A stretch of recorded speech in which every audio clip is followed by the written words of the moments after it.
అనగనగా ఒక ఊరిలో సత్యం సుమతి దంపతులకి ముగ్గురు కొడుకులు ఉండేవారు. వారు ఎప్పుడూ ఆన్లైన్లో బిజీగా ఉంటారు. రాము పెద్ద అన్నయ్య చాలా సంప్రదాయబద్ధంగా ఆలోచిస్తాడు. ఒక మ్యారేజ్ బ్యూరో నడుపుతాడు. సోము రెండో అన్నయ్య ఫుడ్ బ్లాగర్, కొత్తదనాన్ని ఇష్టపడతాడు. భీము చిన్న అన్నయ్య టెక్నాలజీ గురించిన యూట్యూబ్ ఛానల్ నడుపుతాడు. జానకి రాము భార్య సంప్రదాయబద్ధంగా ఉంటూనే అత్తమామలకు ఇష్టమైన కోడలిగా పేరు తెచ్చుకోవాలని చూస్తుంది. లలిత సోము భార్య stylish home maker. Parvati Bheem భార్య ఒక సాఫ్ట్వేర్ ఇంజనీర్, మోడర్న్ ఇండిపెండెంట్ మహిళ. రాము తన ఆఫీసులో మ్యారేజ్ క్యాన్సిల్ అని కోపంగా మాట్లాడుతుంటాడు. ఏంటి మ్యారేజ్ క్యాన్సిల్? కేవలం యాప్లో ప్రొఫైల్ సరిగా లేదని పెళ్ళి క్యాన్సిల్ చేస్తారా? సోము కిచెన్లో కొత్త వంట వీడియో చేస్తుంటాడు. ఈరోజు మనం ఒక కొత్త జపనీస్ డిష్ ట్రై చేయబోతున్నాం. ఈ యాప్ ద్వారా ఆర్డర్ చేశాను. ఇది ఎంత రుచిగా ఉందో మీకు చూపిస్తాను. కెమెరాకు భీము హాయ్ ఫ్రెండ్స్, ఈరోజు మనం ఒక కొత్త గేమింగ్ యాప్ను రివ్యూ చేయబోతున్నాం. దీనికి చాలా బగ్స్ ఉన్నాయి. భార్యలు ముగ్గురు హాల్లో కూర్చుని ఉంటారు. జానకి పార్వతితో అదే నన్ను ఒక యాప్ నుంచి జ్యువెలరీ ఆర్డర్ చేయమని అడిగారు. అది నాకు నచ్చలేదు. మా ఆయనేమో ఇంట్లో ఉన్న ఫుడ్ వదిలేసి యాప్స్లో ఆర్డర్ చేసి వీడియోస్ చేస్తున్నారు. మీ సమస్యలు చాలా సింపుల్. నా మొగుడు ఒక యాప్లో నా వీడియోలు పెట్టి వాటిని టెక్నాలజీ బగ్స్ అని ప్రూవ్ చేస్తాడు. సత్యం మరియు సుమతి హాల్లో కూర్చొని ఉంటారు. ఈరోజు టీవీలో ఒక యాడ్ చూశాను. అందులో మ్యారేజ్ యాప్ గురించి చెప్తున్నారు. రాము, మీ బిజినెస్ కూడా అలాగే ఉందా? అవును అమ్మా. దిగులుగా కూర్చున్న సత్యం ఇలా అంటాడు. నాకు మీ టెక్నాలజీ యాప్స్లు అర్థం కావు. నాకు ఒకే విషయం తెలుసు. మన ఇంటికి ఒక పెద్ద సమస్య వచ్చింది. నేను చాలా నష్టపోయాను. మన ఇంటిని అమ్మేయాలి. ఏంటి నాన్న, ఎందుకు ఇలా జరిగింది? నా దగ్గరున్న డబ్బు మొత్తం పోయింది.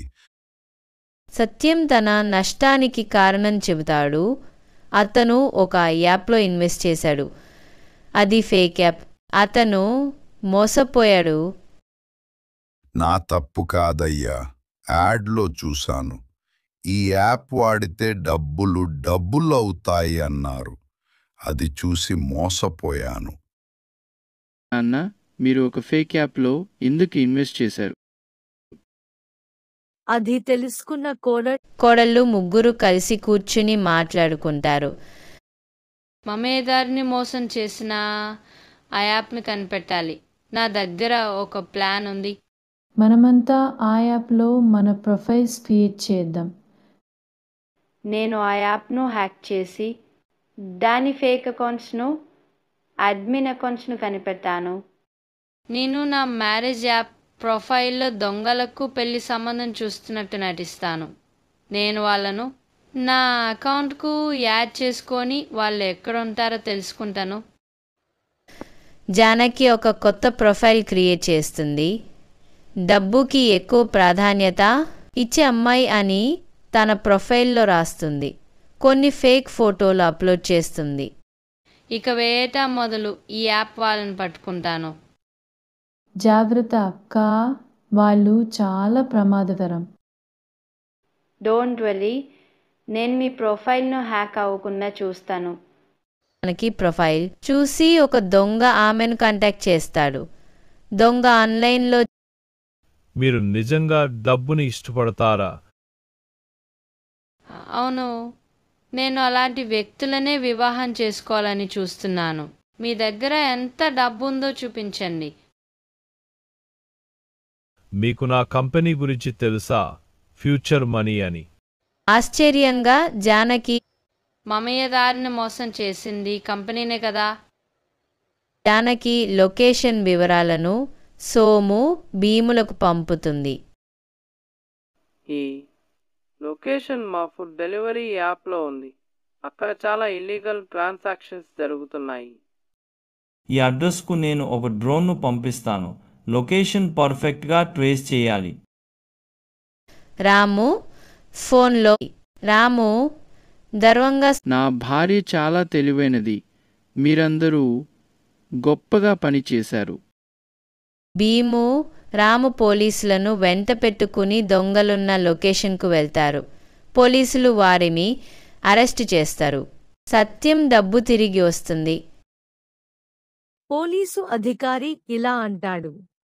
ఈ కేసును పరిష్కరించినందుకు మీకు కృతజ్ఞతలు. మీలాంటి వాళ్ళు ఉంటే ఆన్లైన్ నేరాలు తగ్గుతాయి. ఇంటిలో అందరూ సంతోషంగా ఉంటారు. మామయ్య ఇలా అంటాడు. నేను మోసపోయాను, కాని నా కోడళ్ళు చాలా తెలివైన వాళ్ళు. భార్యలు తమ టెక్నాలజీతో మమ్మల్ని కాపాడారు. నా కోడళ్ళని తక్కువ అంచనా వేశాను. ఎప్పుడు చూడు టెక్నాలజీ అని యాప్స్ అని అంటారు అని కోపడేదాన్ని.